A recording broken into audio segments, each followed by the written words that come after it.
Praise the Lord. നല്ലൊരു പ്രഭാതം ദൈവം നൽകുന്നതിനെ നമുക്ക് സ്തോത്രം ചെയ്യാം.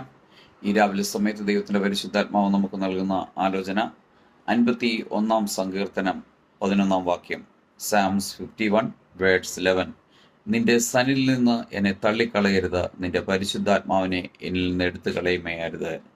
ദൈവ സാന്നിധ്യം വിട്ടു മാറുവാൻ അനുവദിക്കപ്പെടാതെ ദൈവകൃപയിൽ നിറഞ്ഞു നിൽക്കുവാൻ, ആ ദൈവീക സമൂഹത്തെ വിട്ടു മാറാതിരിക്കുവാൻ അപേക്ഷിക്കുന്ന ഒരു അപേക്ഷ നമുക്കിവിടെ കാണുവാൻ സാധിക്കും. ആ ദൈവ സാന്നിധ്യത്തിലെ ദൈവകൃപയ്ക്കുള്ള ആണ് നമ്മൾ ഉള്ളതെങ്കിൽ നമ്മുടെ എല്ലാ കാര്യങ്ങളും, നമ്മൾ ചെയ്യുന്ന ജോലിയിൽ, നമ്മുടെ പ്രവൃത്തിയിൽ, നമ്മുടെ ശുശ്രൂഷ മണ്ഡലത്തിൽ, നമ്മളായിരിക്കുന്ന സകല മേഖലകളിലും ദൈവം നമുക്ക് ആലോചനക്കാരനായിരുന്നു വഴി നടത്താൻ സർവ്വശക്തിയുള്ളവനാ.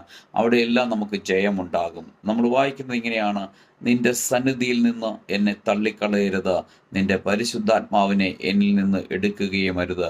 ആ ദൈവത്തിൻ്റെ പരിശുദ്ധാത്മാവ് നമ്മളിൽ ആവസിക്കുന്നുവെങ്കിൽ, ദൈവ സാന്നിധ്യം നമ്മളിൽ നിൽക്കുന്നുവെങ്കിൽ, നാം തള്ളപ്പെട്ടവരായിട്ടല്ല, നാം ദൈവസന്നിധിയിൽ നിലനിൽക്കുന്നവരായി മാറുവാൻ ദൈവം നമ്മോട് കൂടെ ഇരുന്ന് നമ്മളെ ആശ്വസിപ്പിച്ച് വഴി നടത്തും.